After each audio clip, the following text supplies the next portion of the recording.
this point on. Qui sont les nôtres à partir de maintenant.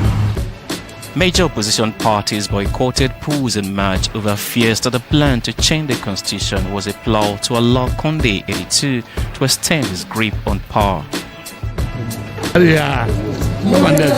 may have a minority in the assembly, but we can also give our opinion. And when we don't agree on something, we can choose to refuse or accept. And ultimately, the people of Guinea will be there to judge. The president's second and final term ends this year under Guinea law. Newly elected Parliament Speaker Camara will succeed Condé in the event of a power vacuum.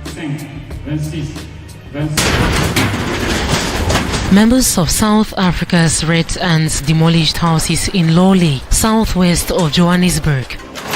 Known for their eviction tactics on illegally occupied land, the Red Ants operation took place on the 26th day of South Africa's nationwide lockdown, which is part of attempts by the government to flatten the curve of the global Covid-19 pandemic. Yes, we're supposed to be locked up.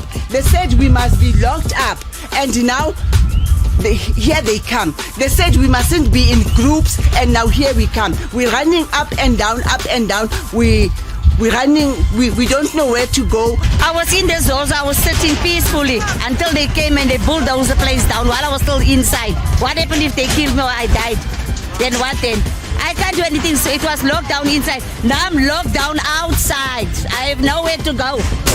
More than 40% of South African companies fear they may not survive the coronavirus pandemic, an official survey said Tuesday. The government statistics agency Stats SA study indicated that the said companies are not confident that their businesses have the financial resources to continue operating throughout the pandemic. A factory in Ghana's capital of Accra was filled with activity as workers raced to reach a target set by the government of reaching 3,600 domestically produced face masks by the end of April. So we've been thinking of how best to get into the market with the best that we have. We're looking at various products that do well on the market. And then this happened. I mean, it's a very unfortunate situation, the pandemic, but it's opened doors, other doors that we never considered. The masks, along with other personal protective equipment items, are produced by 4 local organizations to support health workers leading the fight against COVID-19 pandemic as well as the wider public. They're all very excited and they know they're doing a good thing. And they're also happy to have jobs at this time where others are losing their jobs. The West African nation recently ended a 3-week lockdown on 2 key regions. However, around the capital there are plenty of criticisms for the decision to ease restrictions after the West African country saw confirmed infections rise to 1,042. The whereabouts of Kim Jong-un is probably one of the best kept secrets in one of the most close countries, North Korea. The North Korean leader does not appear in any official photo in the last great celebration held a few days ago, the 108th anniversary of the birth of the regime's founder. An absence that is causing a lot of ink to flow, especially among the regime's descendants in exile. He muttered that Kim Jong-un had undergone heart surgery and that his health is frail. If you have tobacco, obesity, fatigue, you get cardiovascular problems.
Make sure everything on 702.co.za.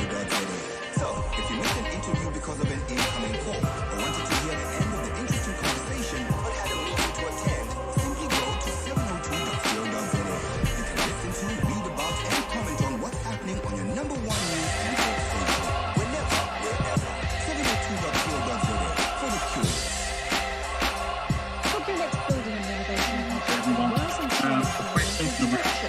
your position on easing or maintaining the lockdown for people of race and people over 60 years old.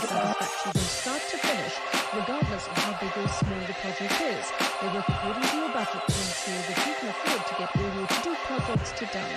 Call 083 575 1708 and book your next project. They work all over Gauteng. Joanne Joseph on 702. Just under a minute to go. Let me end with one more tweet. Matthew Bolton saying, I love your show. Are you able to confirm if canteens that operate the premises of Essential? So there are a lot of considerations that need to be taken into account when countries and decision makers are deciding to lift some of these public health and social measures. It's not a one-size-fits-all. And what countries need to do and what decision makers need to do is to evaluate the situation. In some environments, they are still operating just with very, very limited, menu available, I should say. Thank you so much. Let's do it all again between 3 and 6 tomorrow. Here's Bruce with The Money Show. 702. For the curious. And now, The Money Show with Bruce Whitfield. Live, online, the 702 app, DSTV, at 92.7 and 106 FM. The Money Show proudly brought to you by ABSA Corporate and Investment Banking, the bravery to shine a light and the strength to keep going during this COVID-19 crisis. That's Africanacity. ABSA is a registered FSP. Well, on The Money Show tonight, 500 billion rand. That's the size of government's intervention in our economic crisis. Now the work begins on ensuring it gets to where it's needed. We'll talk to one of the players who helped define the scheme, get key insights into why it's necessary to rack up more debt to solve an immediate problem. Standard Bank warning it's seeing a spike in customers who can't pay it back. Colin Cullis tonight with Business Unusual. Wendy Nola, our consumer ninja. She's in at about 7:20. And we'll hear from 3 founders tonight and how they're keeping their small businesses alive in a time of COVID. All of that tonight on The Money Show. But first, your latest eyewitness news at 6. Good evening, I'm Gladys Mutele. Police Minister Bheki Cele says the implementation of the national lockdown has led to a dramatic decline in the country's crime rates. Cele has given an update comparing crime statistics of the past month to the same period last year. Incidents such as rape, assault resulting in grievous bodily harm, carjacking and murder have all declined by over 70%. Nkosikona Duma has the details. Minister Bheki Cele says measures such as the prohibition of alcohol sales, deployment of the army and heightened visibility of other law enforcement officers have protected many South Africans from crime. The lockdown has dealt decisively with and especially with a plan that makes our people have a lot of fear. Cele says domestic violence crimes have decreased by over 69% from last year's close to 10,000 cases. We have, on the same time of lockdown, about 3,000 cases of domestic violence. It's down than normal. But what is most important about domestic violence? 2,500 of them are committed by the people well known to the victims. Cele says police have made over 100,000 arrests since the start of the lockdown, and they will continue to deal with all those who fluff the regulations of the national lockdown. Kosikon, Eyewitness News, Durban. DA interim leader John Steenhuisen says he will write to President Cyril Ramaphosa over the deployment of an additional 73,000 soldiers to help combat COVID-19. Ramaphosa has informed Parliament of the move, and the SANDF will remain on the streets until June. The DA says the deployment is the biggest in the country's post-apartheid history. Jason Felix has more. DA interim leader John Steenhuisen wants answers from the president about his decision to deploy more soldiers to help in the fight against COVID-19. Obviously, we need to understand why such a big deployment is being used and where these troops are going to be deployed and for what purpose. We've already seen some disturbing reports emerging in recent weeks about abuse and the like. Defence Minister Nosiviwe Mapisa and Nakula has told Eyewitness News the SANDF members would offer services such as medical assistance. President Cyril Ramaphosa has informed Parliament the operation will cost more than 4.6 billion rand. Jason Felix, Eyewitness News. Meanwhile, some members of Parliament's Joint Defence Committee have come out in support of soldiers who stand accused of murder and other abuses during the lockdown.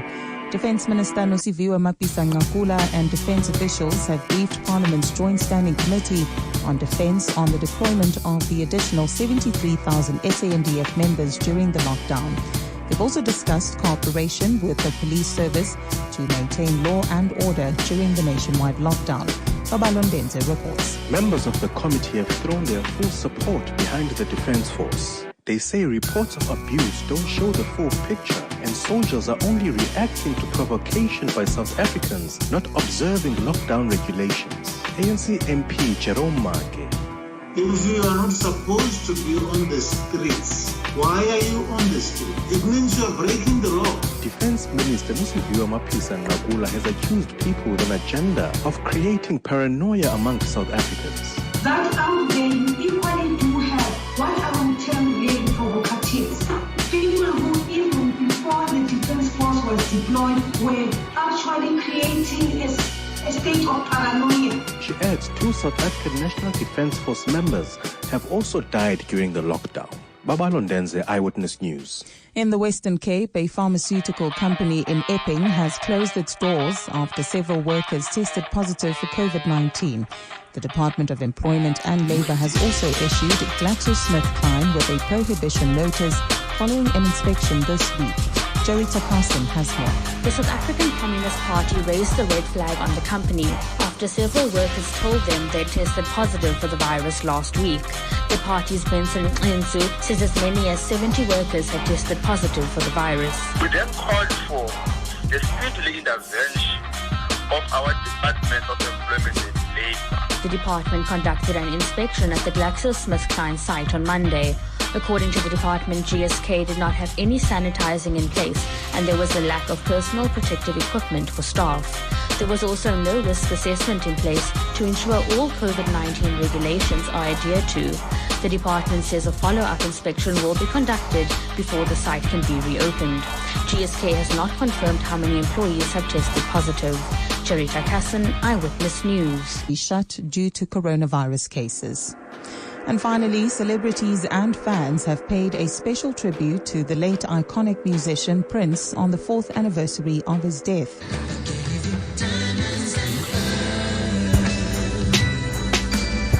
Let's Go Crazy, the Grammy salute to Prince, aired on American channel CBS last night with performances from John Legend, Chris Martin, Miguel and Usher, just to name a few. Many hailed the musician for his groundbreaking career. The superstar singer died in 2016 from a drug overdose. He was 57.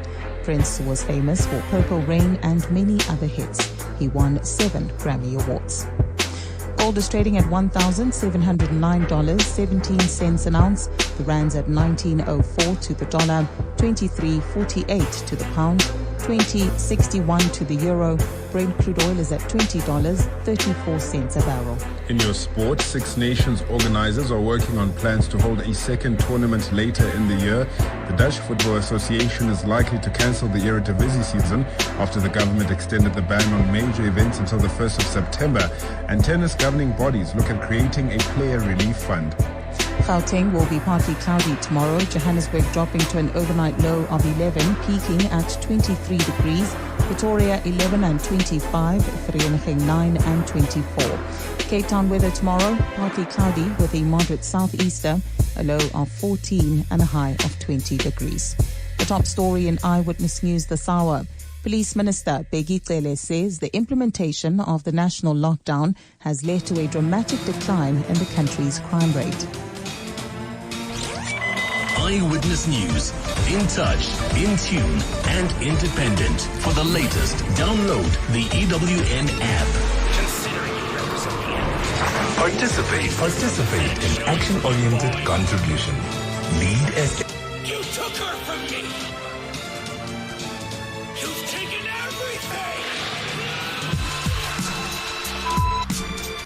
Welcome to Coronavirus Global Conversations on BBC OS. Newsroom with you. Now, a few of the COVID-19 discussions we want to pick up on in the next hour. Imagine being a child who has not been able to leave their home for nearly 6 weeks. Imagine being a parent of one of those children too. Well, we're going to hear from one of the households in Spain where it looks like children are finally going to be allowed outside. The country, one of the hardest hit by the virus, is looking to slowly ease its restrictions. Politicians are considering a further extension of its state of emergency. We also want to consider the finger pointing that some countries are doing at China for its handling of COVID-19. We heard about a civil lawsuit coming from one state in the US and strong words between Australia and China, warnings about China from India. So we're going to bring together our BBC China and India experts to look at these key relationships in these days of the pandemic. BBC News, I'm John Shaw. The World Bank has warned that the coronavirus is money that migrant workers are sending home to their families. The bank says these remittances could fall by more than $100 billion in total. In Somalia, the Finance Minister Abdurrahman Duale Bele says COVID-19 has devastated the economy. Mary Harper has the details. Mr. Bailey said he believes some people would starve as a result of the crash in remittance flows. About $1.5 billion a year are remitted to Somalia, significantly more than foreign aid. Many families depend on them for their survival, with $1 in every $4 coming from remittances. Many children can only go to school because of money sent from abroad. It enables others to seek medical help or simply to buy food. The country is already affected by Islamist militancy, clan fighting, regular droughts and floods, and a locust invasion. Governors of 19 northern Nigerian states have shut down all traditional Quranic schools in an effort to slow the spread of the coronavirus. The estimated 9 million children attending the schools will be sent home. The Indian government has introduced executive orders which impose tougher punishments on people who attack health workers treating coronavirus patients. Those targeting medical staff could now face a prison term of up to 7 years. Yogita Lemerye is in Delhi. These orders were passed by India's government after doctors threatened to hold a protest displaying black badges on Thursday, following a series of attacks on healthcare workers across India. On Sunday, a mob in the southern city of Chennai violently prevented the burial of a doctor who died of COVID-19. Healthcare workers have been attacked with stones, and some have even been badly beaten in many parts of India. A stigma has come to be associated with coronavirus, and those on the front line are often seen as threats by ordinary people. European Commission officials in Brussels say they're astounded by the British government's explanation that it didn't join initial EU procurement schemes for coronavirus equipment because the emails had been sent to out-of-date addresses. Our diplomatic correspondent James Landale says the issue is likely to become even more politically sensitive in the coming weeks. I think the interesting point will come when the initial equipment that the EU has commissioned starts getting delivered. Now, we don't know when that's going to happen yet. The EU says that the orders have been placed and suppliers know what they're doing, but there may come a time in the coming days and weeks when EU countries are provided with personal protective equipment and ventilators, and at that point the UK is not. And then I think there may be further questions about why the UK didn't actually join this scheme right at the beginning, as everybody else did. World News from the BBC. Vietnam is easing coronavirus restrictions after reporting no deaths from the disease since the first case was recorded there in January. In the capital Hanoi and the largest city Ho Chi Minh, shops and businesses in areas considered low risk will be allowed to reopen.